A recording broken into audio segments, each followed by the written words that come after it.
Hello, and welcome to Western Civ, episode 232, The Maya. Well, folks, we're officially in uncharted waters for me. I will readily admit that throughout all my years of school, I never once, not once, had a professor, teacher, instructor even mention the Maya. The Maya, for those just turning in, are one of the indigenous civilizations of the quote-unquote New World, what we call the Americas. And all of this, pun intended, is new to me. So to that end, I know I'm going to miss something. I just am, and I might as well admit it from the outset. At least with European history, I sort of have a mental map of what happened, when, and where, at least a general one. But once I get to the Americas, especially before Columbus, I am out of my element. But I do think it's important to spend some time talking about the three key Meso and South American civilizations that Europeans are going to encounter in the early 16th century, beginning with the Maya, and then talking about the Aztecs, and finally, the Inca. It's important to understand the ins and outs of these different civilizations, how they were similar, how they were different, their advantages and disadvantages compared to the coming Europeans, so forth and so on. But still, this is new to me, so I will miss things. But anyway, let's give it the old college try. Hold on to your seats, and feel free to send me some angry pronunciation emails.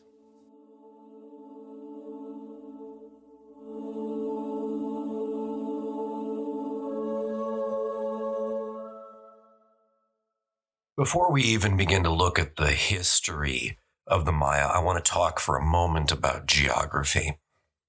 So, by and large, in these episodes, I'm going to talk about the Yucatan Peninsula. That is the peninsula that juts out of what is today Mexico, with the Gulf of Mexico on one side and the Caribbean Sea on the other side. So, if you kind of look at it from north to south, it includes modern-day nations like Mexico, Guatemala, and Belize. And if you look at a map, you go from the northern third, which is actually where most people probably think of the Maya, because that's places like Chichen Itza, Coba, and so on and so forth. But then there's a huge lowland area until we reach some of the mountains of Belize and so on and so forth to the south. So it's important to understand that there's a northern lowlands, there's a mountainous area, and then there's also a southern lowlands before we hit the final Pacific mountain range. In general, you can break the Maya world down into three different language groups: the Yucatan, bilingual, and Cholan. The Yucatan is basically from the tip of the Yucatan Peninsula to about modern Chemutu. The Cholan includes modern Guatemala and Belize, plus the region around Tabasco. The bilingual is the central inland region between the two. It hopefully goes without saying that these are rough estimations. There was plenty of overlap between the regions, and firm borders were never really much of a thing throughout the Maya period. The Maya writing system was both rich and expressive. Not only could it convey ideas using proper grammatical conventions, as any writing system can, but it could capture sound, nuance, and expression. Mayan scribes wrote on just about everything: bark, paper, stone, jade, seashells, and bone. And they never lost the elegance of the original writer's intent. Sadly, only 4 Mayan books survived the ravages of time and the intentional destruction of the Spanish. These 4 are certainly the tip of the iceberg, the remnant of what must have been thousands of books that once formed the basis of Maya knowledge. Millions of Maya today speak languages that descend from the two languages we know were written in these ancient texts. Yucatan was spoken in the northern third of the peninsula, Cholan in the southern regions and along the coast.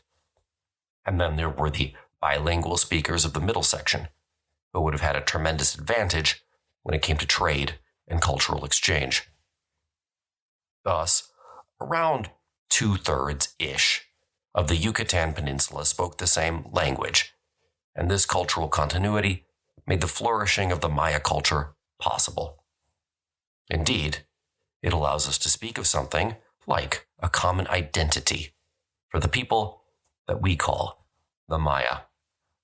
Even when speakers could not understand one another, writing could work as an intermediary, much as English and Chinese do today in many parts of the world.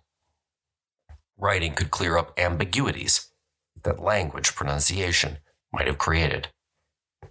For example, in Cholan and Yucatan, the words for snake, sky, and the number 4 are all pronounced in a nearly identical fashion. Kan in Yucatan and Chan in Cholan. But the written words themselves look very different. In terms of comparison, Mayan script looked and functioned a lot like Egyptian hieroglyphs or cuneiform. Scribes could spell words with signs representing individual sounds, or they could use one symbol to represent an entire word. We call these words logographs. For example, the word for jaguar could be spelled out phonetically by the scribe, or he could simply make the sign for jaguar, the head of a big cat. Still, I want to make it clear. The Maya had an alphabet, and it was phonetic, like our own.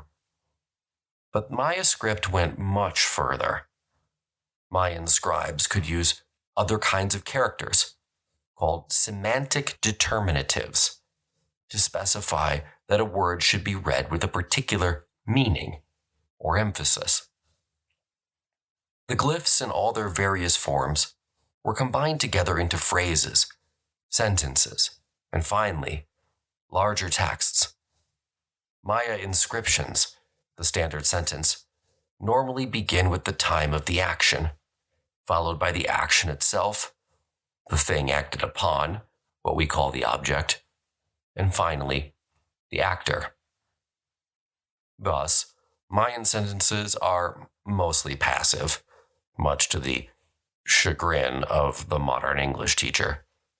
Scholars have found that Maya literature falls into one of 4 broad categories: ritual almanacs, texts marking the ownership of things, texts recording the formal dedication of objects, dedications of patronage, i.e., the scribe explaining who supports them, and finally, narrative texts.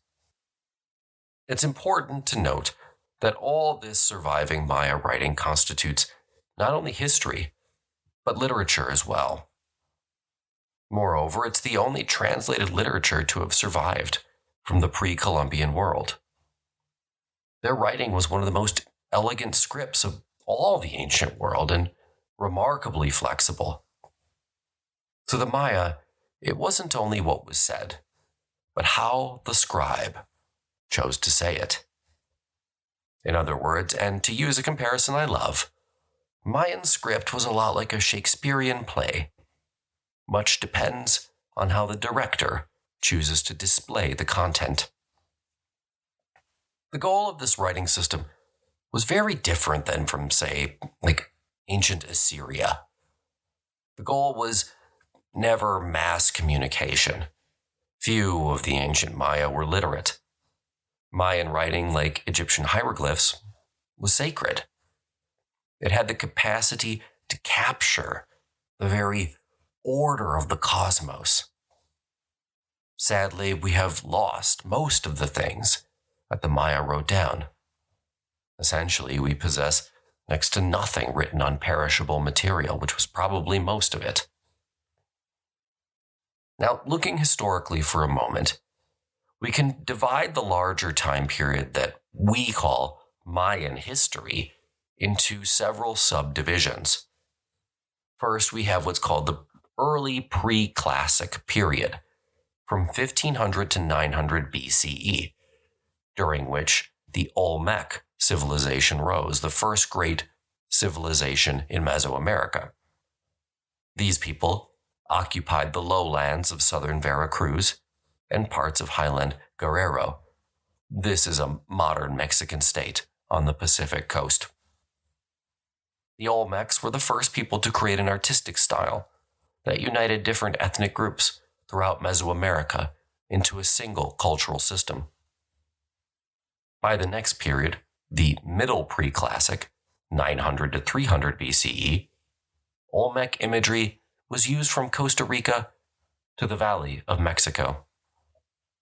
Throughout the Middle Pre-Classic period, the Maya in the southern Yucatan began raising their first public buildings, great mounds of earth and stone.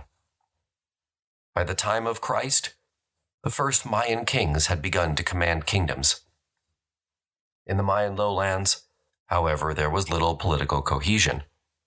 These groups tended to function as they had before, small villages dominated by patriarchs. The late pre-classical period lasted from 300 BCE to 100 CE. This is when we first see the rise of the Ahau, or High King. This office was both political and religious, and as we will see, absolutely crucial to the development of the Mayan state. While our story begins in the pre-classic period, it really takes off in the classic period, which lasts from 200 to 900 CE, when the Mayan civilization effectively collapsed. Scholars further divide the classic period into two: the early classic, 200 to 600, and the late classic, 600 to 900 CE. The final period, which I will not address at all, I'm just telling you right now, is the post-classic period, which lasts from 900 until the Spanish conquest of the Yucatan in 1541, although Itza of Chichen Itza continued to resist Spanish domination until 1697. At the height of the Mayan classical period in the 8th century CE, the Maya supported an immense network of cities, housing millions of inhabitants. The largest domain was Tikal, which itself had 500,000 people. The rest was much smaller, though certainly on par with any major urban center of medieval Europe, having populations of normally 30,000 to 50,000 people. Politically, these kingdoms functioned much more like the city-states of classical Greece than their contemporary medieval counterparts in Europe. Most sites had a main center or capital, but with subsidiary sites ranging from sizable towns to hamlets. Their glyphic inscriptions give us the kind of information that we have about these kingdoms. Their main king was typically referred to as Chuluahu. The rank was always Wahaua for the highest king, but there were many lesser kings. Men, I suppose, we might call nobles. There were also subordinate roles, like war chief, within the main center. Secondary centers might be ruled by a kahal, a noble associated with the main king, though not necessarily directly related to him. Nobles of both ranks were sent to other capitals as emissaries. Kingship was not elective, and there was a strong preference for the king or Ahau's firstborn son to succeed him.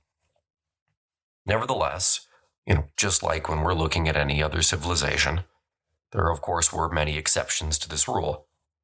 Younger sons with more support often found their way to the throne, a fact which illustrated how crucial the support of the nobility remained during such periods. The number of such kingdoms in the Yucatan grew over time, from around a dozen in the 1st century CE to nearly 60 in the 8th. Kings rarely die a peaceful death in Mayan society. Kings were expected to lead their warriors into battle until they died. As you can imagine, an octogenarian stood relatively poor odds against a young man in his 20s. While political coherence was the rule within a kingdom, there is little doubt that powerful men in the borderlands tried to play rivals off one another to gain an advantage. These border peoples were also crucial to the Mayan economy. They gathered wild plants from which were made poisons, dyes, and medicines. They sold these valuable commodities to the people living in the various cities. Keeping these border towns under control was the task of the nobles, and it wasn't an easy job, as we will see. The best way to think about a Mayan kingdom is to think about an island and a sea. The island is the main urban center, from which the king's authority emanated out to the various little tiny islands within the sea. In the late classical period, what's going to happen is that these zones of influence, these emanations from the islands, will increasingly overlap with one another, fracturing political control and leading to endless wars. Now, of course, we need to remember that, technologically, the Maya were a Stone Age people. Obsidian, which is extremely sharp, was their main weapon, but it never would have stood the chance against an iron sword. There were no beasts of burden in the Yucatan. Everything that had to be done was done with human muscle. And that's the true brilliance of the Maya. They were able to harness human capital in a way that their predecessors could not have imagined. The Maya didn't build roads like the Romans. It would have been pointless. Any effort to create a road with Stone Age technology would have failed hopelessly, especially when pitted against the remorseless and sleepless jungle. The rivers were the great highways of the Maya. The canoe, their trains. Carved from a single piece of huge hardwood tree, dugout canoes plied the slow-moving lowland rivers. The Yucatan is a network of large and small rivers that ultimately empty into the Gulf of Mexico, with around 150 inches of rain per year to feed them. These rivers allowed the Maya to go wherever they pleased. Still, they had to be careful. During the rainy season, these sloth-like rivers could and did turn into raging torrents of death. It took skill to navigate them. Water was the great quest and challenge of the Maya, namely, how to store excess water for crops and how to drain wet swamps for quality farmland. In the north, there was another problem. The limestone earth surface is permeable to water. Over the millennia, water wore away the stone in significant ways to create great underground caves called cenotes. In some areas, this is an advantage because the water is close enough for the people to construct simple wells. But around Chichen Itza, for example, the water is over 20 meters below the surface, far too low for reasonable use. The seasons are also different for the Maya than they are for those of us in the northern hemisphere. In the Mayan world, winter was the prime month for action. Spring was far too hot. Almost all the battles that we know of, in fact, which were fought during the Mayan period, were fought between January and the end of April. In the summer, torrential rains bore down so ferociously and so unpredictably that doing anything was impossible. During the cold season, freezing storms called nortes could go on for days, changing a normally warm climate into bone-chilling cold. To quote historian Linda Shelley, quote, The institution of kingship and the understanding of the world that fueled the Maya civilization welled up out of the experience of the ancient villager. The plants and animals of the forest, the alteration of dry season with the time of rains, the rhythms of planting and burning, were the stuff from which kings molded the symbols of their power. We are just beginning to understand the patterns of the Maya world and how they used them in material expression of their culture." End quote.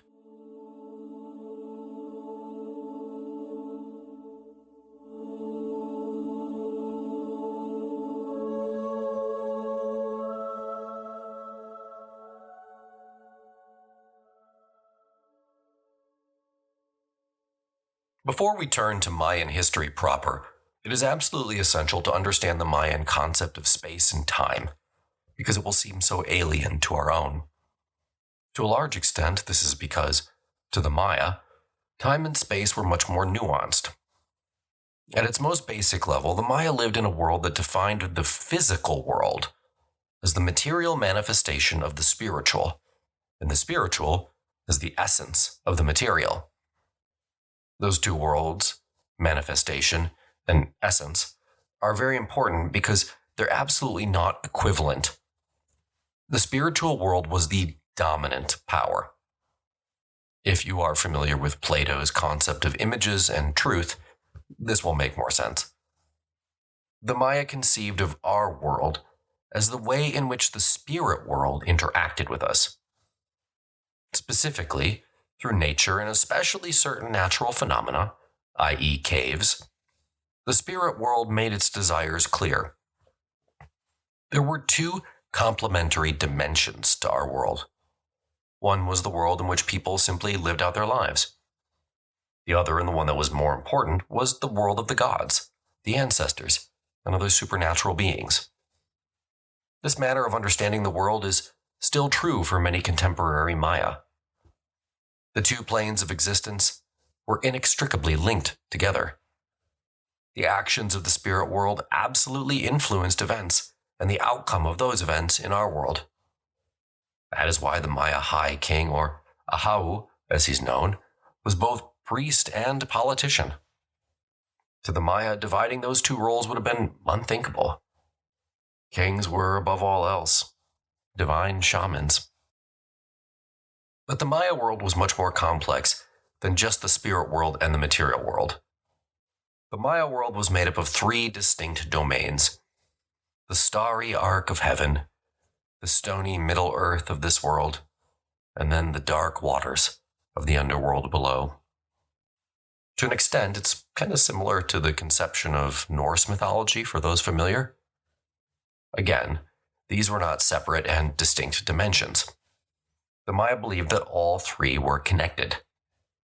The underworld is, I suppose, the easiest to understand. It's sometimes called Shilaba. The underworld was not like the Greek underworld, though. It was more like the Upside Down in the modern show Stranger Things. It was a dimension that ran parallel to ours, with animals, plants, and a landscape of both natural and unnatural features. At sundown, the underworld rotated above the earth and became the night sky. The plane of human existence, like the other two, was a sacred place. The Maya conceived of the human world as a region floating in an enormous sea, much like the vast majority of Europeans before the 15th century. Sometimes, the earth itself is pictured as resting on the back of a turtle. For those familiar with Stephen King and his writing, sorry for all the contemporary references, you will notice the author borrowed some from Mayan cosmology. The four cardinal Mayan directions had their place in the Mayan world. It was how they oriented themselves in their physical space, as we do today. For the Maya, the principal axis was the path of the sun as it progressed from east to west on a daily basis. Each direction of the compass had its own representative, an animal, plant, etc., and its own color. East was red, and the most important direction, because that was where the sun was born. North was white, and the direction from which came the cooling rains. West was black, which makes sense because that was where the sun went down, and south was yellow. But again, getting back to the importance of the sun, on Mayan maps, east, not north, is always up on the map. Like I said before, similar to Norse mythology, the Maya inhabited a world and had a tree which grew through all three planes of existence called the world tree. The four cardinal directions were also seen in relation to the center where this great tree lived.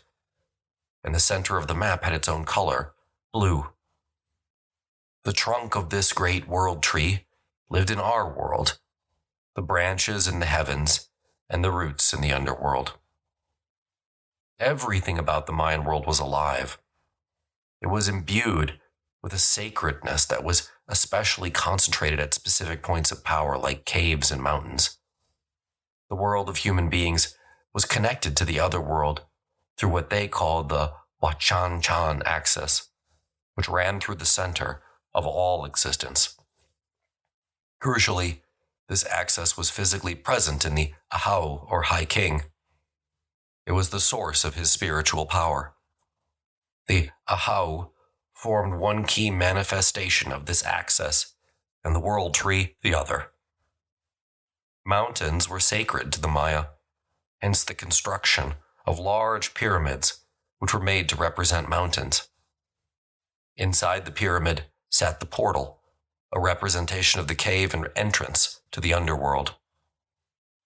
A group of temples set together on a platform representing a mountain range were then always set above a forest of stone trees below. All of this architecture was intended to replicate the features of sacred geography. And as kings built and rebuilt temples on the same ground and over centuries, each grew in power, becoming increasingly sacred. Time was essential to the Maya. The strategies of political competition were always conceived of and executed within the matrix of sacred power. Ritual war, trade, marriage, ascension, and other social activities were more likely to succeed if they were conducted in the proper place and time.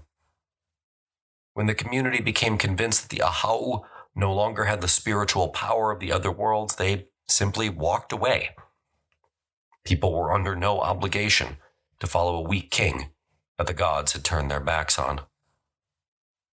The Maya described themselves as the inhabitants of their world, both human and superhuman, in elaborate stories.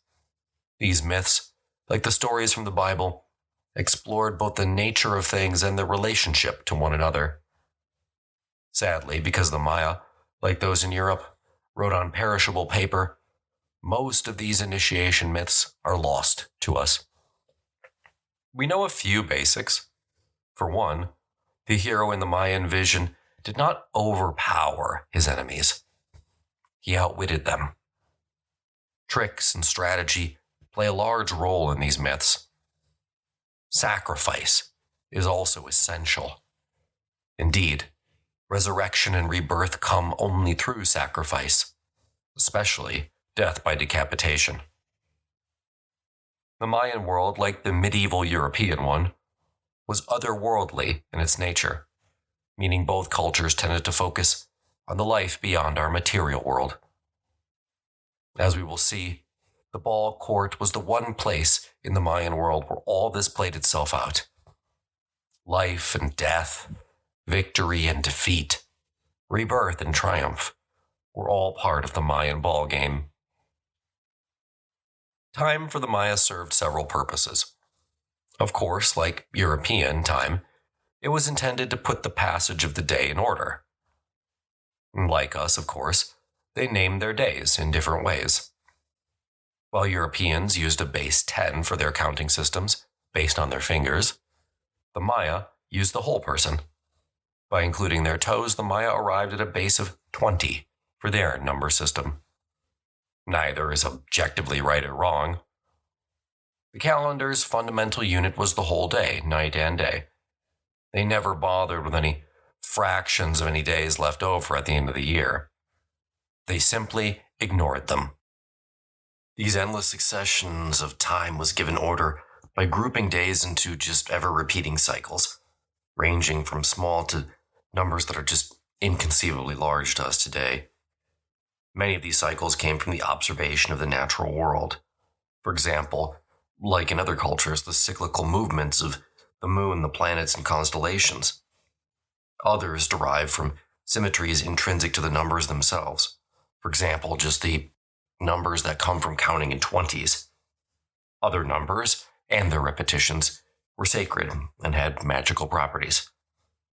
The succession of days, like locations in space, were conceived as falling within a structure divided into quadrants, each with its appropriate direction and color. Again, just like the cardinal directions. When the Spanish arrived, the Maya used this directional structure in their New Year ceremonies. Their ancient forebears used the four-part structure differently. They divided the progression into quadrants of 819 days each. In the inscriptions recording this cycle, they said that the god K, a small mannequin-like god, who was also called Quale, ruled the appropriate direction during that quadrant of time. There were 4 such quadrant gods, each characterized by a long nose face, a mirror in the forehead, and a serpent foot. In this context, each of the 4 was distinguished only by a color. There was red Kawai, white Kawai, black Kawai, and yellow Kawai, each again corresponding to a direction.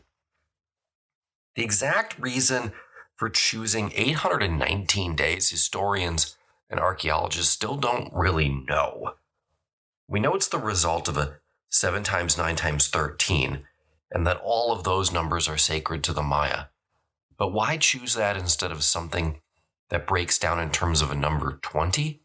Again, we're still not sure. But these quadrants provided one kind of structure to time, one that directly reflected the directional and color organization of space that lined up with the cardinal directions. But each whole day also falls into a number of different cycles, both smaller and larger. The name and character of a day were derived from the combination of positions that it occupies in many of these different cycles. So the most important of these is the 260-day cycle, which is called the sacred round. Composed of 13 numbers, consecutively combined with 20 name days. This cycle was shared by all peoples of Mesoamerica. So if you want to visualize how this works, and it actually works by concentric circles lining up, an easy way is to use letters for name days, so that the first 25 days fall in the following patterns: 1A, 2B, 3C, 4D, so on and so forth. It takes 260 days for the combination 1A to recur. A second cycle used by the Maya for accounting the year was dividing it into 360 days. There were 18 months of 20 days, remember base 20, with 5 left over.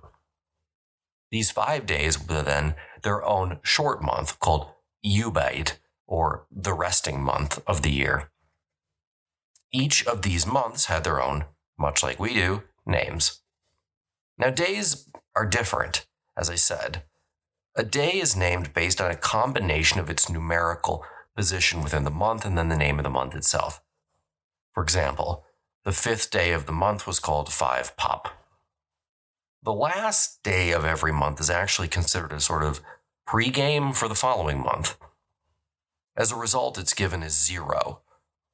So 0 Pop is actually not the first day of Pop, but the last day of the month that precedes it.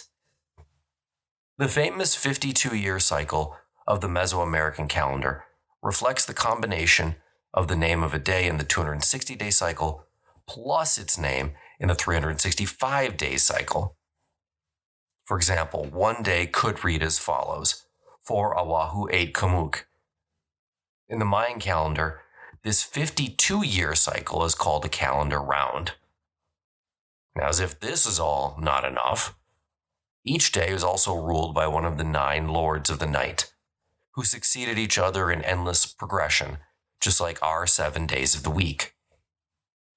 And finally, there's the infamous long count. The Maya reckoned each day starting from day 0, the day of creation. This was the calendar that was supposed to end in 2012. You might recall some doomsday sayers preaching about that at the time. However, it wasn't really so much as an end as a reset. The Maya wrote all these numbers in columns, using place notation like we do, but instead of going from left to right, they go from top to bottom. The relationship of the kings to this timescape was not passive. While it's true that some social events, like planting, harvesting, were always regular and cyclical, the actions of important humans, their births, deaths, triumphs, defeats, their records as builders and leaders, all left marks on time. Days in the history of each kingdom took on a sacredness derived from the dynasties that ruled them. Kings legitimized their current actions by simply asserting that they were reiterating ancestral history. Kings' actions were always considered equivalent to God's actions, and exceptions to the norms of legitimate descent were explained simply as the reenactment of mythological or legendary history.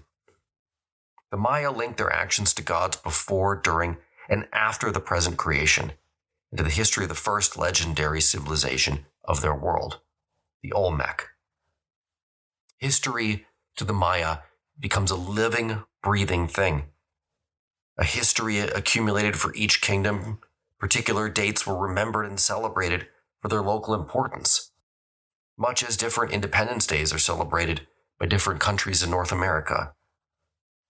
Patterns of time, like those of the physical world, had formed both on the cosmic and the human scale. Now, getting away from more abstract concepts like time and into more prosaic concerns, socially, the Maya organized themselves into family units. Blood membership through the male line, marriage membership through the female line, just as was done in Western Europe. This is called patrilineal descent. Normally, again as in Western Europe, the primary line went through the eldest male. Of course, we can only assume that this pattern persisted throughout all levels of Mayan society, though we only have information about the upper echelons. Mayan families were very large and included several generations typically living in the same household. The Mayans also had clans, larger groups of families who typically claimed descent through a common, distant ancestor. The Maya institution of kinship was also based on this principle. The male line of any dynasty could be traced back to the founding individual. This is, of course, not at all unique in history. What is a bit unique was that the Maya based everyone's social standing, from noble to the lowliest peasant, on their nearness in relation to the king. This was how they integrated states of tens of thousands of people. It was both amazingly simple and effective. Public monuments erected by Maya kings during the classic period emphasized not only their role as shamans, but as the heads of their families. Now, a crucial part of this was the transfer of power from one king to the next. Obviously, the preference was for a direct transfer from father to eldest son. When this was not possible, kings got creative. A key to ensuring a proper transition of power was to designate an heir ahead of time. Many kings designated their heirs years in advance. There were festivals and magical ceremonies spread over a year to denote a young man as their future king. This was not just a public acknowledgement of the young man as heir. There were also repeated sacrifices designed to ensure that he had the needed connections to the underworld for the state to continue to thrive. Many high-ranking nobles erected monuments as well, so we know that many of these same concerns and rituals were shared at least at the top tiers of civilization. During the height of the Mayan classical period, the heart of Maya life was ritual bloodletting. This was an act of piety, similar to the way in which monks might castigate themselves in medieval Europe. This could be a few drops of blood or a stream, depending on the circumstances. The most sacred source for bloodletting was the tongue for males and females and the penis for males. This practice transcended public life. We know bloodletting was common in such great temples of the Oahu and also in the most humble of villages. For such symbols and ceremonies, as for their weapons, the Maya, a Stone Age people, used obsidian. Obsidian, a type of volcanic glass, was readily available in the Mayan highlands. Skilled craftsmen could take this razor-sharp glass and repurpose it for just about any use. Obsidian was the most important Mayan resource, like bronze or iron in Europe. It could make precise incisions and cause tremendous damage when wielded as a weapon. While useful in war, obsidian's primary purpose was in the bloodletting ceremony. On public monuments, the most common symbol the king was associated with was the world tree. This tree was the conduit of communication between the supernatural world and the human one. The souls of the dead fell down to the underworld along its path. The daily journeys of the sun, moon, planets, and stars followed its trunk. The vision serpent, symbolizing communion with the world of the ancestors and the gods, emerged into our world along it. The king was its access, and the pivot made flesh. He was the tree of life. For the Maya, trees constituted the ambient living environment, the material from which they fashioned homes, tools, the source of many foods, medicines, dyes, and the vital commodities such as paper. They provided the fuel for cooking fires and the soul-enriching ash that came from cutting and burning of the forest. Trees were the source of shade in the courtyards, the public places of villages. It was kind of only natural that they choose it as a symbol for great power, both godly and human. The rich ceremonial life of the Maya drew deeply upon their natural and human resources. A single small jade carving might take a skilled craftsman months to complete. The great temples, whose ghosts still haunt the Yucatan today, took years and thousands of men to build. Like with the pyramids of Egypt, scholars do not believe that the Mayan temples were the product of slave labor. This was a gift the people gave willingly. The tribute was real, but not necessarily a severe hardship. Unlike in medieval Europe, in times of hardship, the king, nobles, and common people suffered alike. These were the times of real danger for the king. If the villagers believed the king was rapacious or incompetent, they could easily switch their allegiance to another Mayan city-state. And this happened frequently, especially in the late classical period. While we do not have the recordings of any day-to-day economic dealings from the Maya, we can surmise that the public fair was a matter of significant importance. The Maya carried out their business interactions at such fairs and at regular town and city markets. The ancient Maya used a lot of different things as currency: carved and polished beads, oyster shells, cacao beans, lengths of cotton cloth, and measures of sea salt. Everyone used such money, and everyone participated in the markets and fairs. Maya men and women often wore their currency before exchange, making it also a visible sign of one's wealth. While Maya farmers might pay their taxes in currency, they preferred to do so in kind or in livestock so they could keep their money for themselves. Like most Bronze Age economies, interstate trading took the form of gifts. There were quote-unquote gifts, and then there were reciprocal gifts. But this was really just trading with a different name. Such business was so important to the lifeblood of the state that high nobles often acted as merchants in many instances.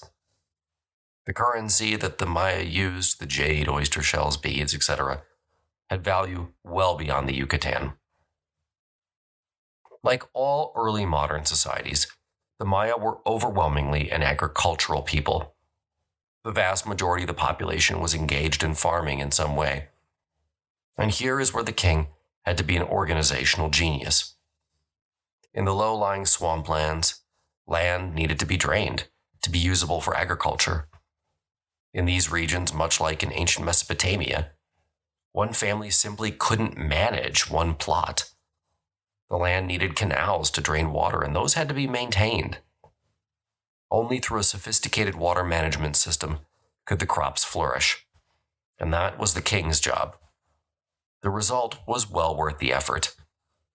The land would become adjacent to a steady supply of water, and the canals home to teeming pools of fish, sustained by evaporation retarding plants.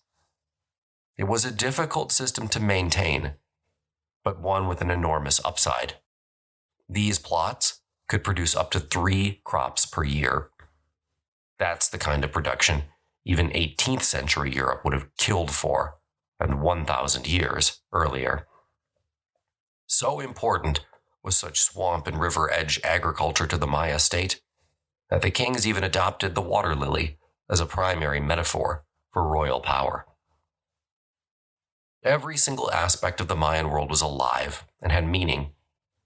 Sure, the simple farmer in a far-off village probably did not understand all the signs with the sophistication of the high priest, but he didn't need to. Nor did the medieval European peasant need to understand the complexities of transubstantiation to feel like he was getting a spiritual benefit. Both knew where they stood in the world, and both took some peace in knowing they were secure in their universe. So that's a brief introduction to a broad look at the political, social, and economic life of the Maya. Now, in the next episode, I'm going to back up even more. Take the lens out even a little bit farther to give you a total overview of Mayan history. Talk about what we can discuss and what we can't. As always, if you're interested in more, check out the website, westerncivpodcast.com. If you would prefer ad-free versions of the show, you can get them for $1 a month, patreon.com/westerncivpodcast. And if you just can't get enough Western Civ, check out Western Civ 2.0. There's a link in the show notes for a 7-day free trial. It's all the same stories all over again, but with more detail and better audio content. Again, free link in the show notes.